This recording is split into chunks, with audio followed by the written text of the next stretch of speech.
Hi everyone. Welcome to another practice problem video by physacademy.com. In this video, we'll work through a combined conservation of momentum and energy practice problem. Let's read the problem together and then, line by line, analyze it. Old naval ships fired 10-kilogram cannonballs from a 200-kilogram cannon. It was crucial to stop the cannon's recoil, otherwise, the heavy cannon would go careening across the ship's deck. In one design, a large spring with a spring constant of 20,000 newtons per meter was placed behind the cannon.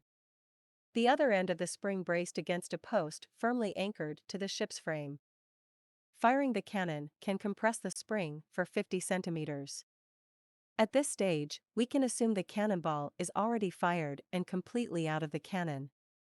How fast could this cannon fire cannonballs? Let's start with sketching the system. First, right as the explosion happens. Then, when the spring is compressed and the cannon isn't moving anymore.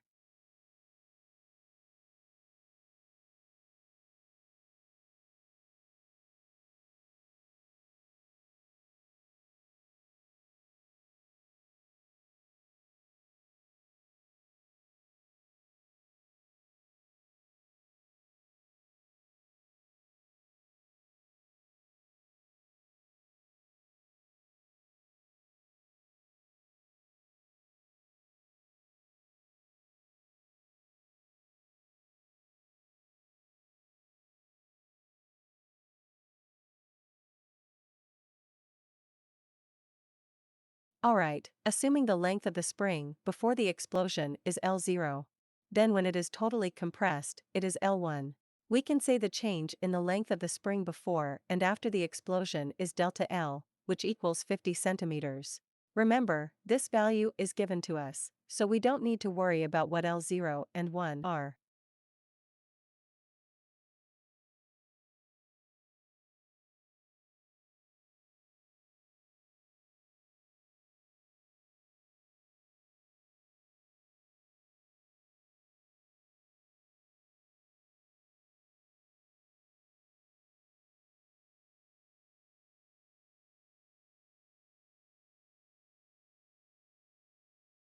We have two methods to approach this category of problems. One is the conservation of energy, and the other is the conservation of momentum. In the case of an explosion, we need to know the chemical energy released to be able to use energy conservation. In this case, the problem statement isn't clear on what type of material the explosive is, so our only option is using the conservation of momentum. Since momentum is a vector, we need to select and sketch a coordinate system when using the conservation of momentum.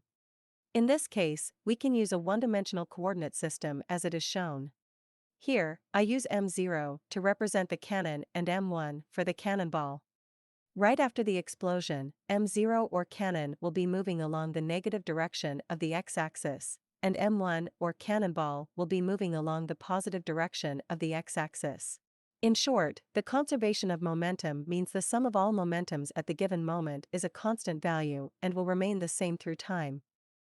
So, right before the explosion, we can assume the cannon and cannonball both have zero momentum as they are not moving. Then right after the explosion, they have their own momentum since now they are moving and therefore do have momentum.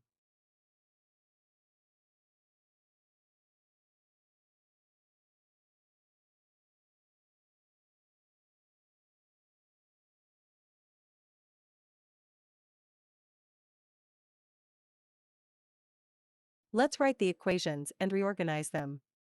Remember, we are trying to find the cannonball speed or v1. Here, the right-hand side of the equation is 0, as the initial momentum equals 0.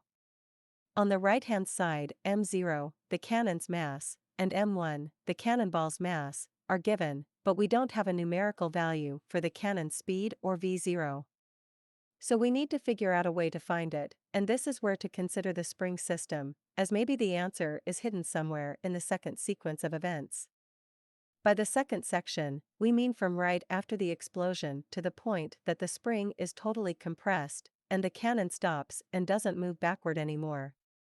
The same as the previous part, we have two options: the conservation of energy and momentum. When we have a spring involved in the problem, as it is a well-established tool for storing energy, we go straight to energy conservation. In short, the conservation of energy means the sum of all of a system's kinetic and potential energies equals a constant value. So here, the initial energy is just the kinetic energy of the cannon. As the spring is not compressed yet, it is not storing any energy. Then later, on the right-hand side of the equation, when the cannon is stopped, it doesn't have kinetic energy anymore, and all its energy is now stored in the spring.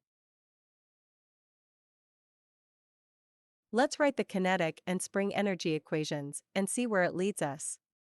As you see, other than V0 or the cannon's speed that we needed, every other variable here is given. Let's rearrange this equation and find a numerical value for V0. After plugging the values, we get 5 for the cannon's speed. We know the unit of speed is meters per second, but what we have here is far from that. Before continuing our calculations, this is a good spot to stop and simplify these units and see whether they turn to meters per second or not at the end of the day. Because if not, we need to go back and find where we had a mistake in our calculation. If yes, then we are good and can proceed.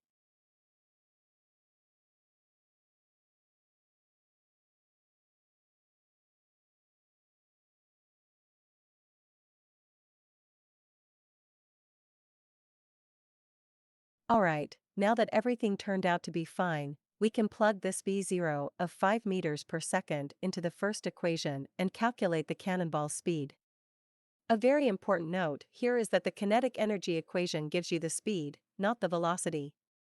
To use this number in a momentum equation, first, we need to go back to our coordinate system and pick the correct sign for it. As you see, after the explosion, the cannon is moving toward the negative direction of the x-axis, so its speed is negative 5 meters per second. After plugging in the values and canceling out the units, we get positive 100 meters per second for the cannonball's velocity. Let's analyze our final answer. We were expecting a positive value based on our coordinate system, and we got a positive value. Second, the unit of velocity is meters per second, and we also got meters per second. And third, we know that in an explosion, all pieces carry the same momentum, therefore the smaller pieces, the larger speed, which is correct in this case too. The cannon is heavy and moves at 5 meters per second, but the cannonball is lighter and moves at 100 meters per second. And the last thing, let's convert 100 meters per second to miles per hour so we can have a better idea actually how fast the cannonball is.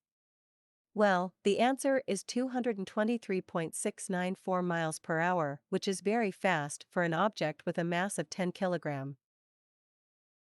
Thank you very much for watching this video. Please check our website, physacademy.com, or our YouTube channel for more practice problems. If you found it helpful, please consider subscribing to our channel. This is the best way to support our work. Have a good one.